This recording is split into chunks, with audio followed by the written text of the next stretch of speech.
புதிய தலைமுறையின் விரைவு செய்திகளுக்கு உங்களை வரவேற்கிறோம். தமிழகம், இந்தியா, சர்வதேசம், வணிகம், விளையாட்டு போன்றவற்றில் முக்கிய நிகழ்வுகளை பார்க்க இருக்கிறோம். முதலில் தமிழகத்தின் முக்கிய செய்திகளை பார்க்கலாம். உணவு பாதுகாப்பு சட்டத்தால் தமிழகத்திற்கு நஷ்டம்தான் என்று திமுக தலைவர் கருணாநிதிக்கு முதலமைச்சர் ஜெயலலிதா பதிலளித்திருக்கிறார். இந்த சட்டத்தின்படி கிலோ 3 ரூபாயில் ஆண்டொன்றுக்கு 28.54 லட்சம் டன் அரிசி கிடைக்கும் என்று கருணாநிதி கூறுவது உண்மைக்கு மாறானது என்று அவர் குறிப்பிட்டுள்ளார். இந்த சட்டத்தை ஆதரித்து திமுக வாக்களித்திருப்பதற்கு தமிழகத்திற்கு எதிரான செயல் என்றும் ஜெயலலிதா விமர்சித்துள்ளார். இலங்கை சிறையில் வாடும் தமிழக மீனவர்களை விடுவிக்க நடவடிக்கை எடுக்க கோரி ராமேஸ்வரம் மீனவர்கள் காலவரையறையற்ற வேலை நிறுத்தத்தில் ஈடுபட்டுள்ளனர். மீனவர்கள் 107 பேரையும் 18 படகுகளையும் விடுவிக்கும் வரை போராட்டம் தொடரும் என்று அறிவிக்கப்பட்டுள்ளது. நாளை மறுநாள் விசைப்படகுகளில் கருப்பு கொடிகளை ஏற்றி இப்பிரச்சனையை மத்திய மாநில அரசுகளின் கவனத்திற்கு எடுத்துச் செல்லப் போவதாகவும் மீனவர்கள் கூறியிருக்கின்றனர். மதுரை மாவட்ட அரசு பள்ளிகளில் பணியாளர் நியமனங்களில் முறைகேடு நடைபெற்றதாக எழுந்த புகார் குறித்து IPS அதிகாரியை கொண்டு விசாரணை நடத்த சென்னை உயர்நீதிமன்றத்தின் மதுரை கிளை உத்தரவிட்டுள்ளது. பணி நியமனம் ஆளுங்கட்சியினரின் பரிந்துரைப்படியே நடைபெறுவதாக கணேசன் என்பவர் தொடர்ந்த வழக்கில் இந்த உத்தரவு பிறப்பிக்கப்பட்டது. இதுகுறித்து வரும் 11ஆம் தேதி பதிலளிக்க வேண்டும் என்று நீதிபதி நாகமுத்து உத்தரவிட்டார். தமிழின் சிறப்பையும் தமிழர்களின் உணர்வுகளையும் மதித்து தமிழை தேசிய மொழியாக அறிவிக்க வேண்டும் என பாமக நிறுவனர் ராமதாஸ் வலியுறுத்தியுள்ளார். உத்தரகண்ட் மாநிலத்தைச் சேர்ந்த பாரதிய ஜனதா MP தருண் விஜய் நாடாளுமன்றத்தில் தமிழுக்காக குரல் கொடுத்ததற்கு ராமதாஸ் பாராட்டு தெரிவித்துள்ளார். அரசு பள்ளிகளில் ஆங்கில வழி கல்வி முறையை அறிமுகம் செய்யும் தமிழக அரசுக்கு ராமதாஸ் கண்டனம் தெரிவித்தார். சென்னை கோட்டூர்புரத்தில் விஷவாயு தாக்கி குடிநீர் வடிகால் வாரிய ஒப்பந்த தொழிலாளி ஒருவர் பலியானார். கோட்டூரில் உள்ள கழிவுநீர் அகற்றும் நிலைய மோட்டரில் ஏற்பட்ட பழுதை சரி செய்யும் பணியில் 2 தொழிலாளர்கள் இன்று ஈடுபட்ட போது இந்த துயரம் நிகழ்ந்தது.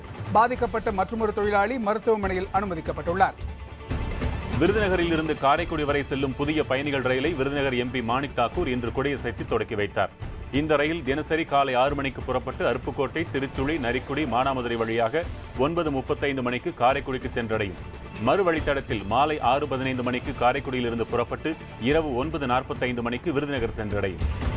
கிருஷ்ணகிரி மாவட்டம் ஓசூர் பேருந்து நிலையம் அருகே வாகன உதிரிபாக கடையில் இன்று அதிகாலையில் தீ விபத்து ஏற்பட்டது. தீயணைப்பு படையினர் நடத்திய 5 மணி நேர போராட்டத்திற்கு பிறகு தீ கட்டுக்குள் கொண்டு வரப்பட்டது. இந்த சம்பவத்தில் சுமார் 5 கோடி ரூபாய் மதிப்பிலான பொருட்கள் சேதமடைந்து விட்டதாக கூறப்படுகிறது. தீ விபத்தின் காரணமாக ஓசூர் பேருந்து நிலைய பகுதியில் போக்குவரத்து மாற்றம் செய்யப்பட்டது. புதுக்கோட்டை மாவட்டம் மேலப்பனையூரில் கரும்பு தோட்டத்தில் கொத்தடிமைகளாக வேலை பார்த்து வந்த 14 பேர் மீட்கப்பட்டனர். 4 குழந்தைகள், 4 பெண்கள் உட்பட மீட்கப்பட்ட அனைவரும் விழுப்புரம் மாவட்டம் வானூரைச் சேர்ந்தவர்கள் என்று தெரியவந்துள்ளது. இவர்களை நாகராஜன் என்பவர் கடந்த 12 ஆண்டுகளாக கொத்தடிமைகளாக நடத்தி வந்ததாக கூறப்படுகிறது. தமிழ் திரைப்பட தயாரிப்பாளர் சங்க தேர்தலில் KR அணி வெற்றி பெற்றுள்ளது. 449 வாக்குகள் பெற்று KR தலைவராக தேர்வாகியிருக்கிறார். அவரை எதிர்த்து போட்டியிட்டு கலைப்புலி தானுவுக்கு 252 வாக்குகள் கிடைத்தன. துணைத் தலைவராக சுபாஷ் சந்திரபோஸ், DG தியாகராஜன் ஆகியோர் தேர்வு செய்யப்பட்டனர். மொத்தமுள்ள 27 பதவிகளில் 24 பதவிகளை KR அணி கைப்பற்றியது. ராகுல் காந்தி பிரதமராக வேண்டும் என்பது ஒட்டுமொத்த காங்கிரஸ் தொண்டர்களின் விருப்பமாகும் என்று தமிழக காங்கிரஸ் தலைவர் ஞானதேசிகன் தெரிவித்துள்ளார். இருப்பினும் தேர்தலுக்கு பின்னரே அது குறித்து முடிவெடுக்கப்படும் என்றும் அவர் கூறியிருக்கிறார். ராகுல் காந்தி பிரதமர் வேட்பாளராக அறிவிக்கப்பட்டால் அது பாரதிய ஜனதாவிற்கு சாதகமாக அமையும் என்று அக்கட்சியின் மாநில துணைத் தலைவர் H. ராஜா தெரிவித்துள்ளார். இதுவரையில் தமிழக நிகழ்வுகளை பார்த்தோம். இனி தேசிய அளவிலான முக்கிய செய்திகளை பார்க்கலாம். பிரதமர் பதவிக்கு ராகுல் காந்தி மிகவும் பொருத்தமானவர் என்று மன்மோகன் சிங் தெரிவித்துள்ளார். நாடாளுமன்றத்தில் பாரதிய ஜனதா எழுப்பிய பல்வேறு கேள்விகளுக்கு பதிலளித்திருப்பதாக பிரதமர் கூறினார். தான் ஒரு திறந்த புத்தகம்தான் என்று அவர் தெரிவித்தார். தனது நடத்தை குறித்து பிறர் அறிந்து கொள்வதை தாம் தடுக்கவில்லை என்றும் பிரதமர் மன்மோகன் குறிப்பிட்டார். நிலக்கரி சுரங்க ஒதுக்கீடு தொடர்பான வழக்கு விசாரணையில் CBI சம்மன் அனுப்பினால் பிரதமர் ஆஜராக தயாராக இருப்பதாக நாடாளுமன்ற விவகாரத்துறை அமைச்சர் கமல்நாத் தெரிவித்துள்ளார். நாடாளுமன்ற கூட்டத்தொடர் நிறைவு குறித்து செய்தியாளர்களிடம் பேசும்போது அவர் இவ்வாறு கூறினார். கூட்டத்தொடரில் மொத்தம் 35 மசோதாக்கள் தாக்கல் செய்யப்பட்டு நிறைவேற்றப்பட்டுள்ளதாக கமல்நாத் கூறினார். நீதிபதிகள் நியமன மசோதா விவகாரம் தொடர்பாக மாநிலங்களவை 2 முறை ஒத்திவைக்கப்பட்டது. மாநிலங்களவையில் நிறைவேற்றப்படாத இந்த மசோதாவை துரித கதியில் மாநிலங்களவையில் நிறைவேற்றியது ஏன் என்று பாரதிய ஜனதா உறுப்பினர் ரவிசங்கர் பிரசாத் கேள்வி எழுப்பினார். இதற்காக சட்ட அமைச்சர் கபில் சிபல் மன்னிப்பு கோர வேண்டும் என்றும் அவர் வலியுறுத்தினார். இதன் காரணமாக மாநிலங்களவையில் கடும் அமளி நிலவியது. நிலக்கரி சுரங்க முறைகேட்டு விவகாரம் தொடர்பாக நாடு தழுவிய அளவில் போராட்டம் நடத்தப் போவதாக பாரதிய ஜனதா அறிவித்துள்ளது. டெல்லியில் செய்தியாளர்களிடம் பேசிய அக்கட்சியின் மூத்த தலைவர்கள் சுஷ்மா ஸ்வராஜ், அருண் ஜேட்லி ஆகியோர் மத்திய அரசு மக்களிடம் நம்பிக்கை இழந்துவிட்டதாக விமர்சித்தனர்.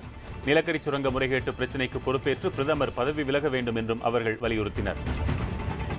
போர் நிறுத்த ஒப்பந்தத்தை மீறி காஷ்மீர் எல்லையில் இந்திய நிலைகள் மீது பாகிஸ்தான் ராணுவத்தினர் மீண்டும் தாக்குதலில் ஈடுபட்டனர். காஷ்மீர் மாநிலம் பூஞ்ச் மாவட்டத்தில் எல்லை கட்டுப்பாட்டு கோட்டு பகுதியான மெந்தாரில் உள்ள இந்திய ராணுவ நிலைகளை நோக்கி பாகிஸ்தான் ராணுவத்தினர் திடீர் தாக்குதலை நடத்தினார்கள். இதற்கு பதிலடி கொடுக்கும் விதத்தில் இந்திய ராணுவமும் தாக்குதலில் ஈடுபட்டது. ஜம்மு காஷ்மீரில் பாதுகாப்பு படையினரின் முகாம் மீது தாக்குதல் நடத்திய தீவிரவாதிகள் 3 சுட்டுக் கொல்லப்பட்டனர். சோபியான் மாவட்டத்தில் உள்ள துணை ராணுவப் படை முகாமின் மீது தீவிரவாதிகள் இன்று பிற்பகல் திடீரென தாக்குதல் நடத்தினர். இதையடுத்து ராணுவ வீரர்கள் பதில் தாக்குதலில் ஈடுபட்டனர். கொல்லப்பட்ட தீவிரவாதிகளிடமிருந்து துப்பாக்கி, கையெறி குண்டுகள் உள்ளிட்ட ஆயுதங்கள் பறிமுதல் செய்யப்பட்டன. லஷ்கர் இ தாய்பா தீவிரவாதி அப்துல் கரீம் துண்டாவை 4 நாள் போலீஸ் காவலில் வைத்து விசாரிக்க டெல்லி நீதிமன்றம் அனுமதி வழங்கியுள்ளது. எல்லையில் பாகிஸ்தான் தீவிரவாதிகளின் ஊடுருவலுக்கு உதவி செய்த விவகாரம் மற்றும் 1997ஆம் ஆண்டில் நடைபெற்ற குண்டுவெடிப்பு சம்பவங்கள் தொடர்பாக போலீசார் அவரிடம் விசாரணை நடத்த உள்ளனர். தீவிரவாதி துண்டாவை 10 நாட்கள் காவலில் எடுத்து விசாரிக்க போலீசார் அனுமதி கோரியிருந்தார்கள்.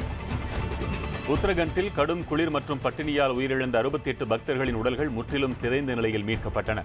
அந்த உடல்கள் மரபணு பரிசோதனைக்கு உட்படுத்தப்பட்டு பின்னர் இறுதிச் சடங்குகள் செய்யப்பட்டன. இவர்களையும் சேர்த்து உத்தரகண்டில் இயற்கை சீற்றத்திற்கு பலியானோர் எண்ணிக்கை 1000-ஐ தாண்டிவிட்டது. உயிரிழந்தோரை தேடும் பணி நாளை வரை நடைபெறவிருப்பதாக உத்தரகண்ட் அரசு தெரிவித்துள்ளது. பாரதிய ஜனதாவை மதவாத கட்சியாக சித்தரித்து வாக்காளர்களை குழப்பும் முயற்சியில் காங்கிரஸ் ஈடுபட்டிருப்பதாக நிதின் கட்கரி விமர்சித்துள்ளார். சிறப்பான ஆட்சியை தர தவறிவிட்டதால் காங்கிரஸ் இத்தகைய பிரச்சாரத்தில் இறங்கிவிட்டதாக அவர் கூறினார். அனைவருக்கும் சமூக பொருளாதார நீதி கிடைக்க வேண்டும் என்பதே பாரதிய ஜனதாவின் நிலைப்பாடு என்றும் அவர் குறிப்பிட்டார். ஹைதராபாத்தில் தெலங்கானா ஆதரவாளர்களும் எதிர்ப்பாளர்களும் மோதலில் ஈடுபட்டதால் பதட்டம் உருவாகியுள்ளது. தனி தெலங்கானாவுக்கு எதிர்ப்பு தெரிவித்து ஆந்திரா மற்றும் ராயலசீமா பகுதிகளைச் சேர்ந்த அரசு ஊழியர்கள், பொதுமக்கள் இன்று ஹைதராபாத்தில் ஊர்வலம் நடத்தினர். அதே நேரத்தில் தெலங்கானா கூட்டு நடவடிக்கை குழுவின் சார்பாக வேலைநிறுத்தத்திற்கு அழைப்பு விடுக்கப்பட்டிருந்ததால் ஆங்காங்கே தனி மாநிலத்திற்கு ஆதரவாக ஆர்ப்பாட்டங்களும் நடைபெற்றன.